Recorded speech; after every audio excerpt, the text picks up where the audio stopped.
রাধে রাধে, নমস্কার বন্ধুরা। আবারও একটি নতুন ব্লগে আপনাদের সকলকে স্বাগত জানাই। কেমন আছেন সবাই? আশা করি সবাই ভালো আছেন, সুস্থ আছেন। তো আজ রবিবার, এখন বাজে সকাল 6টা। আমি সকাল সকাল ব্লগটি শুরু করে দিলাম। তো আমি সকাল সকাল স্নান করে নিয়েছি। স্নান করে তিলক করে গুরুমন্ত্র স্মরণ করে আমি সোজা ঠাকুর ঘরে চলে এসেছি। আর ঠাকুর ঘরে এসে এখন আমার গোপীনাথের সেবা করব। তার জন্য আমি প্রথমে ঠাকুর ঘরটা পরিষ্কার করে নিচ্ছি।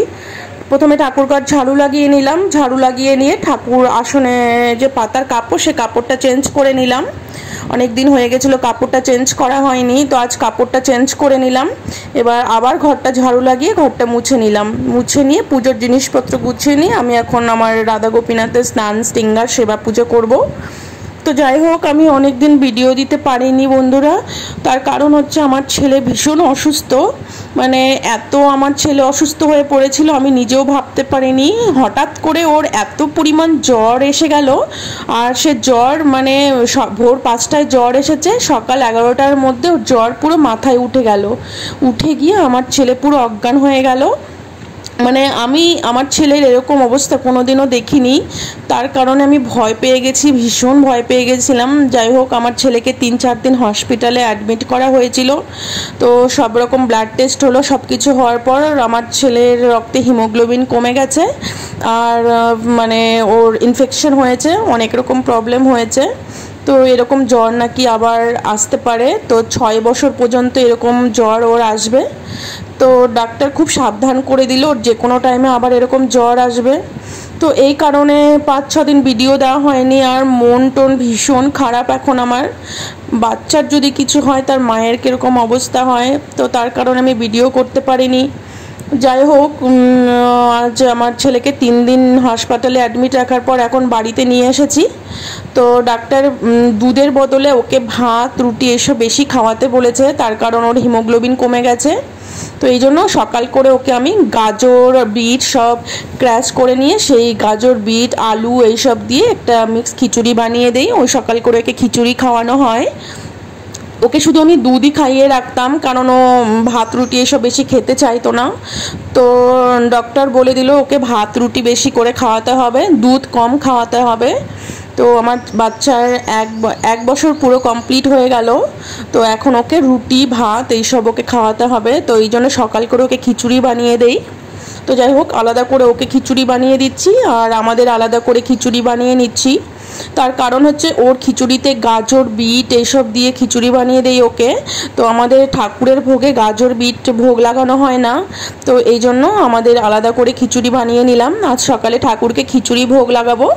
এই জন্য আমি পটল আলু বটবটি সব কিছু সবজি দিয়ে সয়াবিন দিয়ে একটা খিচুড়ি বানিয়ে নিলাম। তো কুকারে আমি খিচুড়ি বসিয়ে দিয়ে এলাম। আমি এদিকে বসিয়ে দিয়ে এসে আমি ঠাকুর সেবা করতে লেগে গেলাম। এদিকে খিচুড়ি হতে থাকবে। খিচুড়ি 3টা আমি প্রেশার কুকারেই খিচুড়ি বেশি বানাই, 3টা সিটি দিয়ে আমি বন্ধ করে দিব। এই জন্য আমি প্রথমে খিচুড়িটি রেডি করে এলাম। এবার আমি আমার গোপীনাথে স্নান করাবো, শৃঙ্গার করব, তারপরে পুজো করে তারপরে খিচুড়ি ভোগ লাগাবো। তো 3টা সিটি দিয়ে গ্যাস বন্ধ করে দেই। তো সিটি গ্যাস ভিতরে থাকে, খুলে দেওয়া সিটির কুকারের মুখটি খুলে দেই না, ও কুকারে সিদ্ধ হয়ে যায়। তো এই জন্য আমি পুজো করার আগেই খিচুড়ি, যেদিন আমি সকালে ভোগ লাগাই পুজো করার আগেই খিচুড়ি কুকারে বসিয়ে দিয়ে নেই। তো যাই হোক, আমার গোপীনাথকে ঘুম থেকে জাগিয়ে তুলে এখন আমি স্নান করাবো। স্নান করিয়ে শৃঙ্গার করব। তো আমি যখন স্নান করাই, এই স্নানের ঘটির জলে আমি রাধাকুণ্ডের জল মিশিয়ে নেই। তার কারণ রাধাকুণ্ডে সর্বতীর্থের জল মিশ্রিত রয়েছে। এই পৃথিবীতে যত রকম তীর্থ আছে সব তীর্থের জল এই রাধাকুণ্ডের জলে থাকে। তো এই জন্য আমার ঠাকুরকে যখনই আমি স্নান করাই গোপীনাথকে, তখন আমি এই রাধাকুণ্ডের জল মিক্স করে নেই। আমি এখন স্নান করিয়ে নিলাম, এখন আমি শৃঙ্গার করব। তো যাই হোক বন্ধুরা, আজ মানে আমরা এত বিপদের মধ্যে ছিলাম। মানে আমার ছেলের এমন অবস্থা দেখে আমি ভাবিনি যে আমার ছেলে সুস্থ হতে পারবে। মানে এমনভাবে সেন্সলেস হয়ে গেল আমার ছেলে। মানে আমি তো পুরো অবাক হয়ে গেলাম, আমার ছেলে এইরকম অসুস্থ কি করে হয়ে গেল। জন্মের পর থেকে 1 বছর হয়ে গেল, আমার ছেলে এতটা অসুস্থ কখনো হয়নি। ওর এর আগে অনেক জ্বর এসছে, কিন্তু এতটা পরিমাণ অসুস্থ কখনো ওকে দেখিনি আমি। তো যাই হোক, জ্বর এসছে ভোরবেলা, ভোর 5টায়। কিন্তু মানে আমি ভেবেছি যে মাথায় জল দিয়ে দিব আর জলপটি লাগিয়ে দিব। তো সকাল 11টা বাজে। তো এইটুক টাইমের মধ্যে সকালে 1 ডোজ ওষুধও খাইয়ে দিয়েছি ওকে। তো এইটুক টাইমের মধ্যে যে ওর জ্বর পুরো মাথায় উঠে যাবে আমি বুঝতে পারিনি। মানে পুরো শরীর গরম হয়ে, মাথা গরম হয়ে আমার ছেলে পুরো সেন্সলেস হয়ে গেল, কোনো রকম ওর হুঁশ ছিল না। তো যাই হোক, আমাদের পাশে একটা ডাক্তার ছিল, সে ডাক্তারকে ডেকে আনার পর তো ডাক্তার ফ্রিজ থেকে বরফ নিয়ে এসে সেই পরিমাণে আধ ঘন্টা ধরে বরফ মাথায় ঘষতে ঘষতে আমার ছেলে জ্ঞান ফিরে এলো। তারপর সঙ্গে সঙ্গে গাড়ি রিজার্ভ করে ওকে মথুরাতে নিয়ে যাওয়া হয়। মথুরা ডাক্তার দেখানোর পর ওকে অ্যাডমিট করানো হয় 3 দিন। তো যাই হোক, 3 দিন অ্যাডমিট থাকার পর আমার ছেলেকে এখন আমি বাড়ি নিয়ে আসি। তো বাড়ি আসার পরে ওর জ্বর সেই মতো ঠিক হয়নি। তো 6 রকম ব্লাড টেস্ট হয়েছে, ইউরিন টেস্ট হয়েছে, সব রকম টেস্ট হওয়ার পর তো ডক্টর ছুটিতে ছিল, ডক্টর ও রিপোর্ট দেখতে পারিনি। তো যাই হোক, আমার ছেলেকে এখন বাড়িতে নিয়ে এলাম, তবু জ্বর সেই মতো ঠিক হয়নি। 3 দিনের ওষুধ দিয়েছে, দেখি কি হয়। তো 3 দিন পর আবার কালকে ডাক্তার দেখানোর ডেট আছে, কাল আবার নিয়ে যাব হসপিটালে।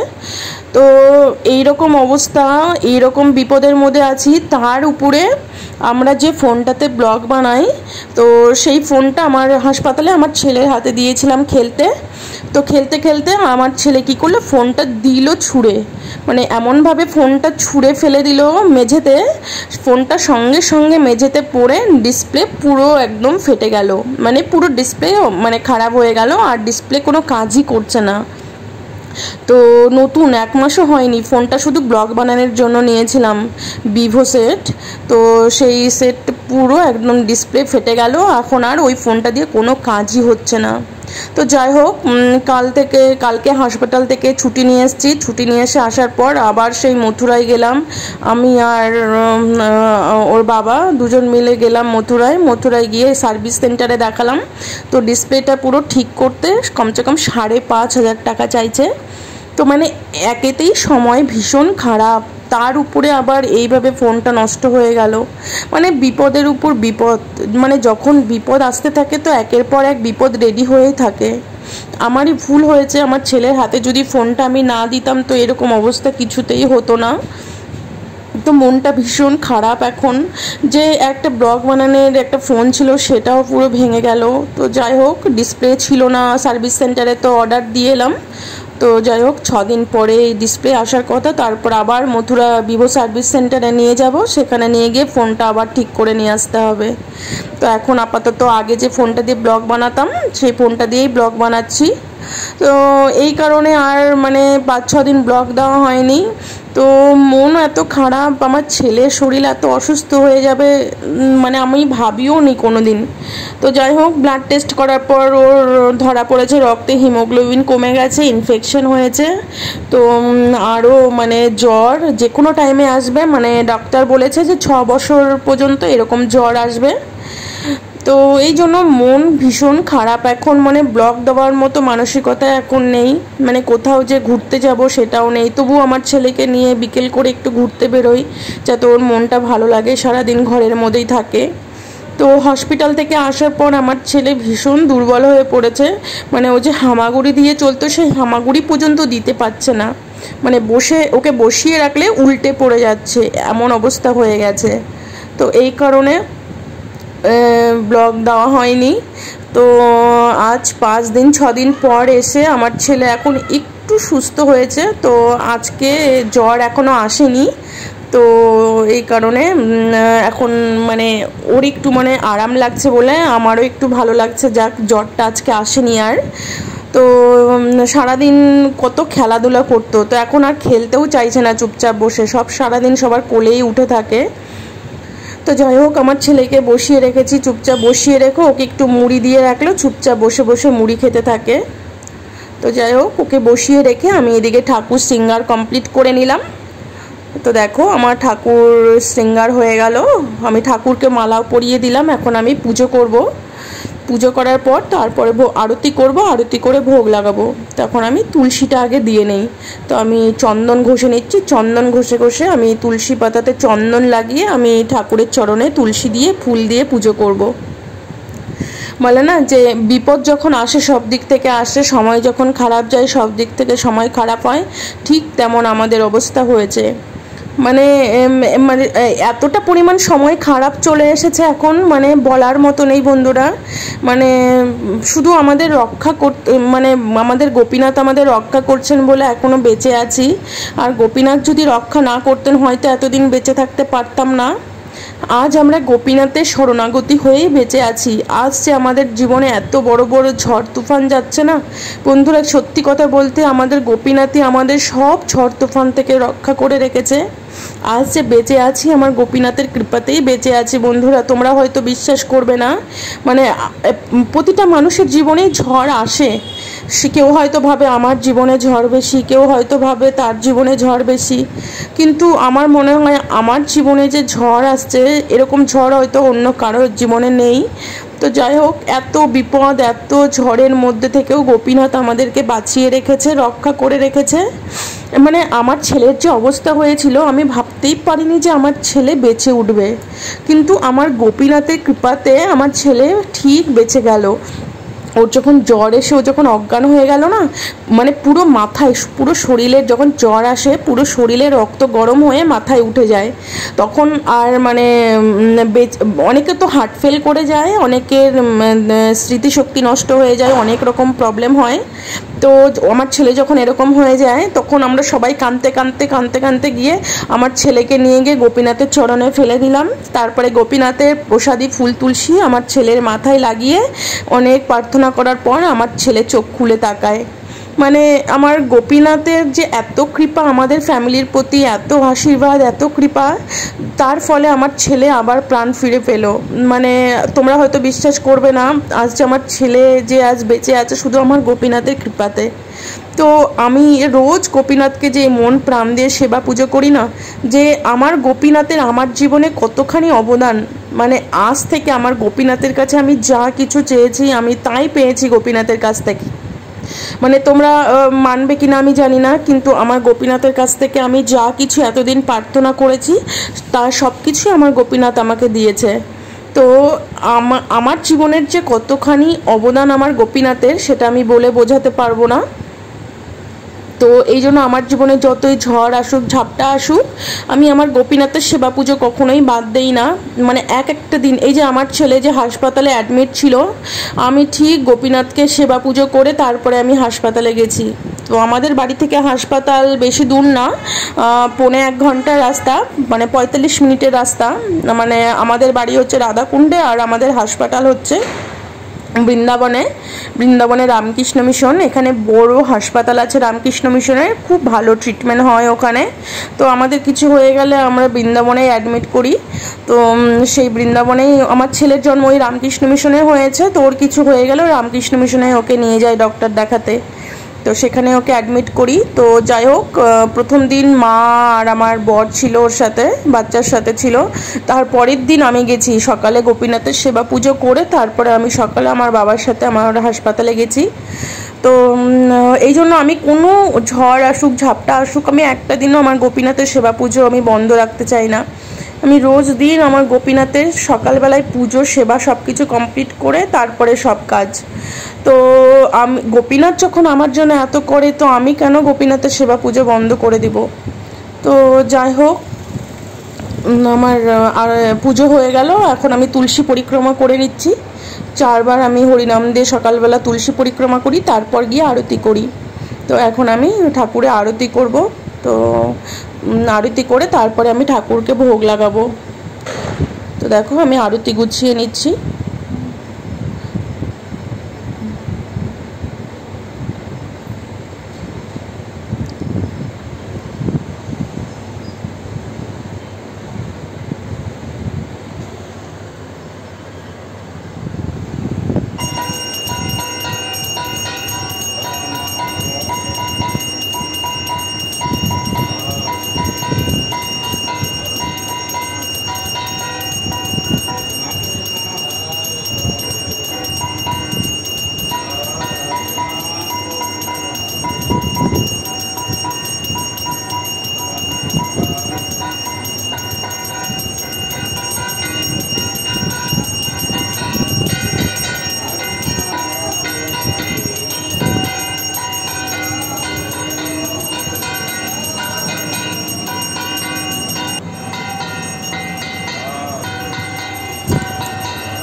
আমার আরতি হয়ে গেল, আমি ঠাকুরকে প্রণাম করে নিলাম।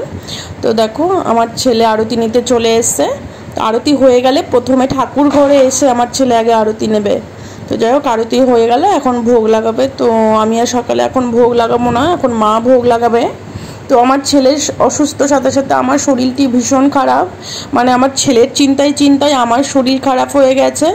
মানে এত খারাপ আমার শরীরটা এখন, প্রচণ্ড মাথার যন্ত্রণা হয় আর মাথা ঘোরে, মানে শরীরটা খুব অসুস্থ বোধ হয়। তো মানে ছেলের চিন্তায় আমি আরও মানে আমার শরীরটা খারাপ হয়ে যাচ্ছে।